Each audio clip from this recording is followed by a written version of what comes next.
Hi, hello, and welcome. I'm Daniela Weiss. I'm a nutritionist, I am a strategic intervention coach, and I'm also a healer. I work a lot with herbs. I am a clinical hypnotherapist, and I'm also a counselor. Today, I would like to talk to you about bone broth. See, I think any coach, any health coach out there will get to hear about two things that people have tried: probiotics and bone broth.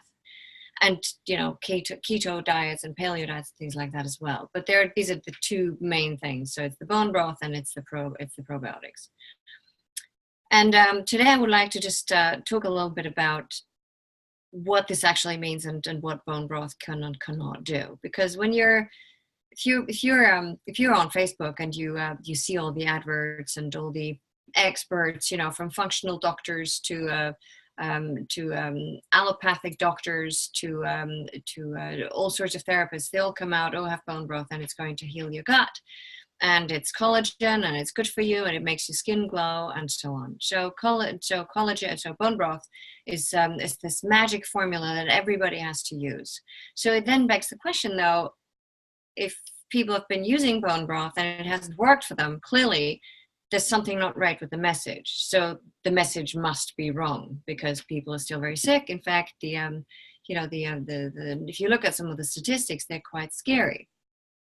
So when I speak to people regularly, whether it's clients or those who want to become clients, they will all talk to me about bone broths, and they all come from this school because they've been hearing this message over and over and over again: have bone broth, have bone broth, have bone broth.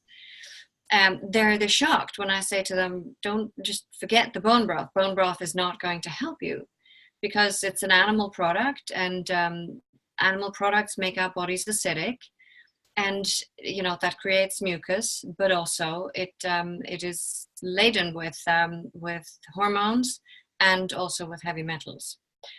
And that is the biggest problem. But also, what's more, we cannot actually absorb the protein or the collagen. We need to break it down. So especially the protein, we need to break it down into amino-acids.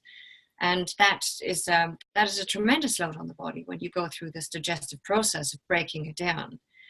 And when you have a body that is in disease, that's already weakened, you don't want to put additional load on it. You want to lessen the load. You want to bring that right down. And you want to give it food that is actually species appropriate, that is, that your body is designed to be eating. And that is fruit. It's fruit, and it's just a plant-based diet overall, but mainly fruit, predominantly fruit. We can tolerate vegetable, but when you're not healthy, you start with fruit. You detox. You get all the stuff out that doesn't want to be in there, and you go on fruit because fruit pulls. Bone broth doesn't pull at all. It creates mucus. You can't break it down, and it's actually really not healthy for you at all. Certainly not when your body's not healthy. So what happens then when you crave bone broth? Because there's this notion of when we crave something, we're missing something, and that is actually really not true at all. So first of all, cravings come from bacteria. And bacteria, when you have the wrong bacteria, they're going to be craving the wrong foods. So if you want the pizza, you know exactly you've got the wrong bacteria in your gut somewhere, because you'll be craving the starches, and the starches are feeding the bacteria you don't want in your gut. So in terms of bone broth, the reason why we crave it is because we have a hormone imbalance. And the hormone imbalance means that one or more of our glands aren't producing the hormones that we actually need to function, right? So all of our glands are this orchestra within our body that orchestrate everything that goes on between the two fluids and the cells, because that's all we are. We're cells and fluids. And the glands orchestrate that with these hormones. So how we function. And when we don't have these hormones that we need, then we crave meat and bone broth and animal products because we're getting those hormones that our glands aren't producing. So then we eat it, and the message we're sending to our gland is, oh, don't you worry, you don't have to do any work today. We're doing it for you. And that means we're never repairing anything. It just doesn't happen because your gland just stops working. If you keep feeding the hormone that your gland isn't producing into your body, your gland will stop producing it altogether. It'll just literally stop. It'll just stop dead. And that is exactly what you don't want, because this is then when you get into the disease that you're probably currently experiencing because you're listening to this video. So that's the one thing. The second thing is animal products create acidity in the body. And when you create acidity in your body, the body protects itself. And what does the body do to protect itself? It does a series of things. It holds fat, so hence you can't lose weight. It goes and steals calcium from your own bones because it wants to buffer and protect your organs from the acids chewing away at it. It takes lipid, which is basically, that's cholesterol, and it retains water. And that is what happens when your body's acidic. But what's more, it creates mucus in your body. Your body starts to throw up this mucus. And the mucus then is especially in your intestinal tract, in the walls, and it just covers the villi, which then means you're not absorbing any nutrients because it's just covered. If you look at a photo of a celiac gut versus a healthy gut, you'll immediately see what I mean, because you can see this mucus, and underneath that mucus is stuff that putrefies and that really rots away within your intestinal tract. And that is what you want to get out. The only way to get that out is fruit and herbs. The only way to get that is to get that really cleaned out.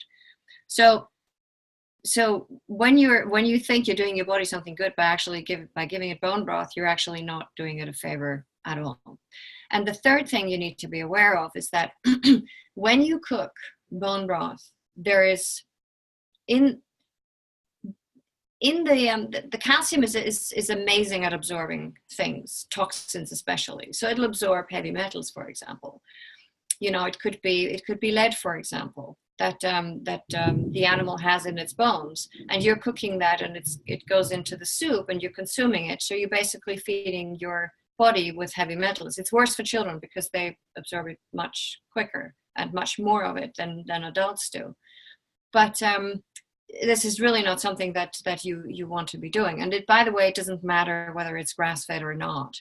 They've made these tests on various occasions, and they found that actually lead is ubiquitous now, and antibiotics as well, in animals that have been grass-fed, pastured, happy animals. But it still is a problem for us to be consuming these foods because they're just not healthy. So I mentioned the hormones. I talked to you about the heavy metals. I talked to you about not being able to absorb the nutrients that are supposedly in bone broth and, generally speaking, in animal products.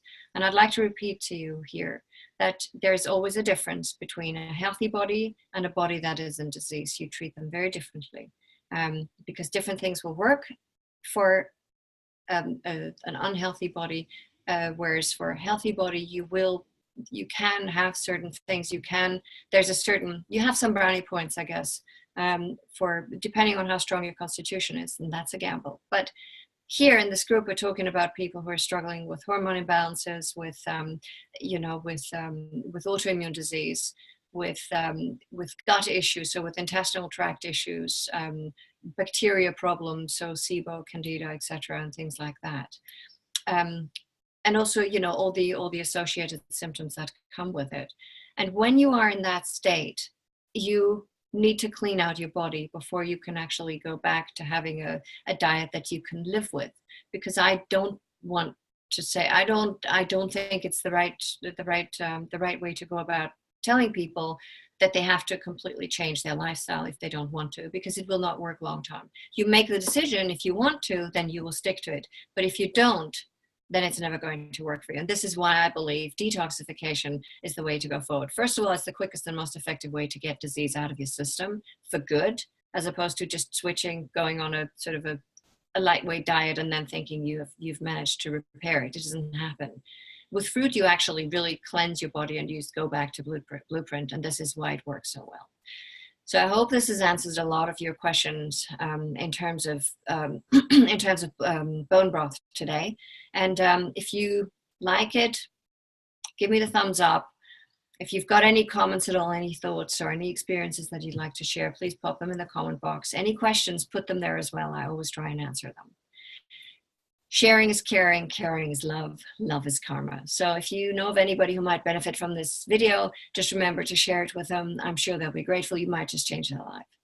If you're interested in really going in more depth in learning about getting healthy and what it takes, the masterclass is a very good place to start. You can find the link at the top of the page. It's very easy to find. You just go there and you listen to the masterclass. But if you want to go and have a conversation with me on how I can work with you and how I can help you to achieve your health goals, the best way to do that is either to send me a private message, or you can go to danielarweiss.com/apply. So that's Daniela, RWEISS.com/apply. And you're taken to my calendar and you can book a conversation, a free conversation. It's a discovery call to talk about, for you to get clarity in terms of what you need to be doing. And you can book that appointment with me straight away, directly there on the calendar, and pick a really good time for you. So I hope this was useful, and I look forward to speaking to you very soon and seeing you on the next video. Bye-bye.